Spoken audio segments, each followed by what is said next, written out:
Tox from CritHappen.com. I'm here with Tim Norris from GreyElephant Gaming and Mike Selinker, who is the designer of the Pathfinder adventure card game. And we are live in Indy at Gen Con 2013. Mike, thanks for your time. Not a problem. Tim's got some questions. Fire away, Tim. Well, my first question for you is that now I have never been in tabletop RPG, okay? So I'm not familiar with RPGing. Now Scott has. He's done a lot of it, okay? When you designed this game, who was you aiming for? Was you aiming for, you know, the ones that experienced, or are you looking for novice people to try to get their feet wet into RPGs? Well, I feel like right now I'm in the center of an Oris sandwich. Yeah, right? Oris and a Norris, that's right. So I'm kind of aiming for right here. I mean, it's like I am a long-time card game player and game designer, and I'm a long-time RPG designer and player, right? So I wanted a game that appealed to both halves of that. As I've gotten to this stage of my life, don't have a regular gaming group for RPGs anymore. We don't meet for 6 hours to play RPGs. We're free whenever you want. Just Yeah, let us know. let you know. I'll get right on it. And so I wanted a game that I could play a little bit faster than an RPG and had some of the complex card game decision-making card combos that I really like out of the card games that I play. Yes. So I was kind of aiming for that middle ground and hoping that there was a spot, right? Hoping that there was a space where, like they had a concert, right? It was called Farming. Like, who could believe that people would like rock and country? Yeah. Like, is that even possible? Right? Well, turned out there were a lot of people. So I took a shot. I'd see if I'd hit it, and it feels like we kind of hit it. This has been one of the biggest hits of the con so far. I mean, every morning there have been people lined up out the door to get it. There will be pre-orders. There's going to be a subscription service involved. In my opinion, Tim and I talked about this earlier, you got one of the sexiest box inserts in terms of expansion and capabilities that are going to come in the future. You better believe it. It's nice. We spent so long on that box. Where do you see this game growing and going to? Because this is not just a game. I mean, this is a universe here. Yeah. Absolutely. I think we'll keep going as long as, well, A, the customers let us, but B, more importantly, until we run out of stories to tell.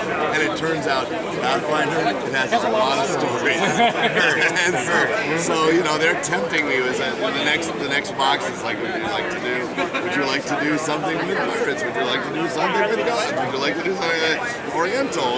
It's like any number of directions. And so we'll see where we end up. But, I mean, there's so much here, and then there's all the stuff that's in my head, right? I mean, so there's so much here that I feel like we're just going to be able to tell the greatest stories and the great thing about the stories is they keep inspiring in me and my design teams these crazy game mechanics that we just can't wait to try. Like, we've got this giant backlog of, if we do this character next, she'll be able to do this crazy thing with the card deck. That is really right? I mean, and so when everything just inspires these great card combos and new powers and stuff like that. It's not like I have the next set completely designed, but I kind of have it sitting in my head, like percolating around. If you look close enough, can you see it? I can't actually see that direction. I prefer no one was able to. but I mean, we're getting there, right? We're just sort of seeing the limits of this crazy thing. And obviously, the reaction's been so strong that I feel like we can confidently roll the dice on doing another one sometime down the road. Now you got several expansions already planned out, right? Yeah. The way it works is right now, assuming you're not here, you can buy the base set and the character add-on deck, which expands the game to 5 to 6 players. In the base set, there's the first adventure called Burnt Offerings, which is our goblin adventure, and we do goblins pretty darn well. I think you do too. That's right. So the goblins are a lot of fun.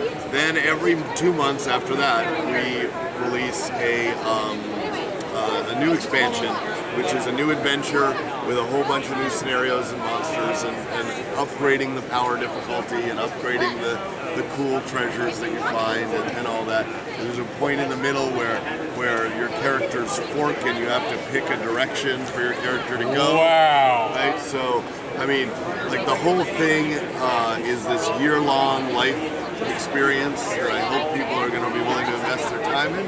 And then when we sort of played that out, then I guess the right word is we'll hit the reset button.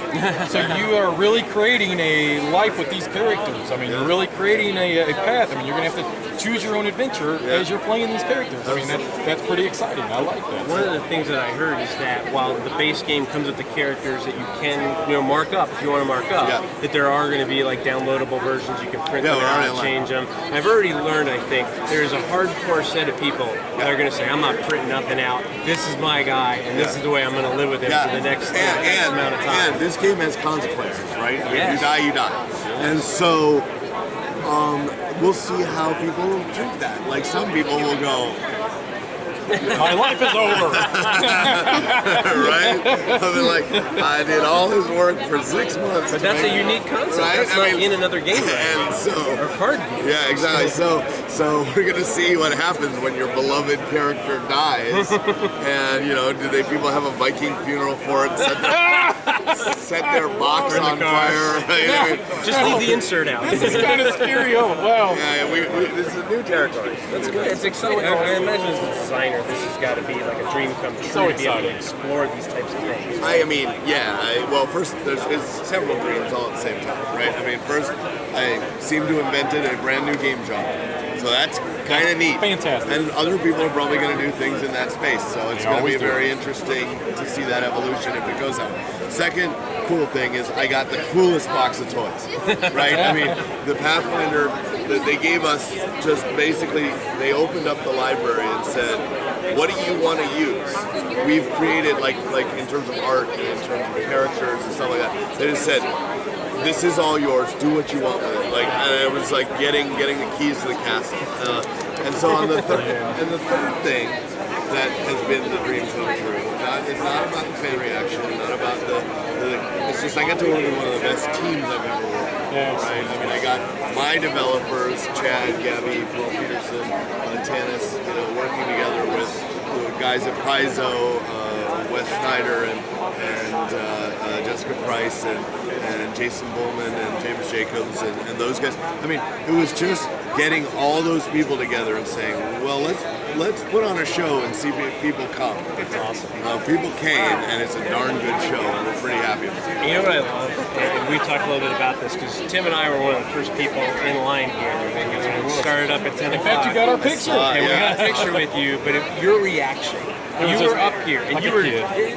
People don't know who you are. You're an award-winning designer. This is not your first rodeo. You've done this your whole life. I have some rodeos. And for someone to have been through all of that, and all the ups and downs, and you're over there jumping up and down like a little boy, and I will never forget the words you said. People are holding and buying my game. Yes. And it was so exciting. It was like for a moment I thought to myself, did he think people weren't? And then it was amazing to see the joy on your face as a person who loves gaming and being the designer of the game, to see that happen. And I think from our standpoint and from people watching standpoint, that means so much when you're talking about the investment that you're talking about putting into a game. I went up and down that line and just shake everybody's hand and thank them for being willing to stand in line. Stand in line to buy a game? At the door. Yeah, like, what is that about? Like, you don't see that very often, right? I just went down and shook their hand, and like some guy had like a stack of them, like, don't hurt yourself, man. Get a dolly. Get a dolly, right?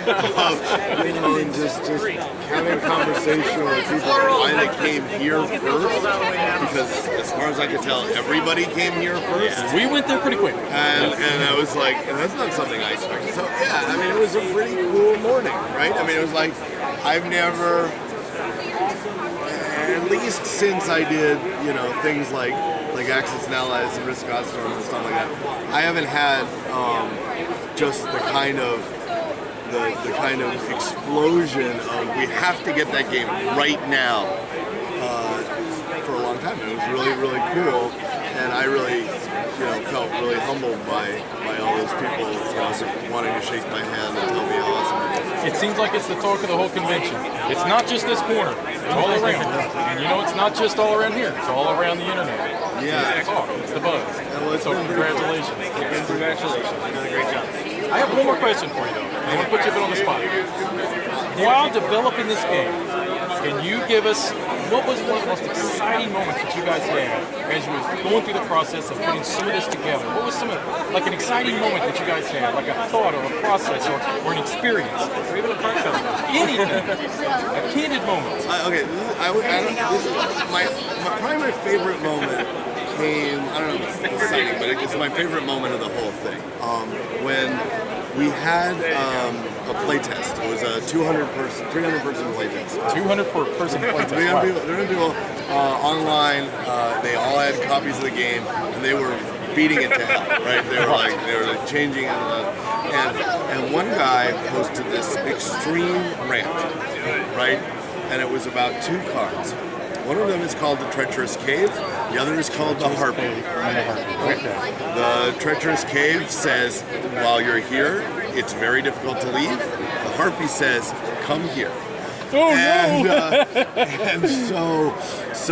And the headline of this thing was just, Harpy plus Treacherous Cave equals suck. Right? No. And then this just fan outpouring of how much hatred they had for this one horrible card combo that we had put in the game, right? This one thing that just every time it happened was just like, what the hell are we getting out of this monstrous situation? And this absolute venting, like they hit the airlock doors and all the air flew out of just like how much rage this card combo put in there. And I was just like, we nailed it. We were like, we put something in this game that made people a little emotional. That's right. Passionate. Yeah. And so there was no question that was staying in the game.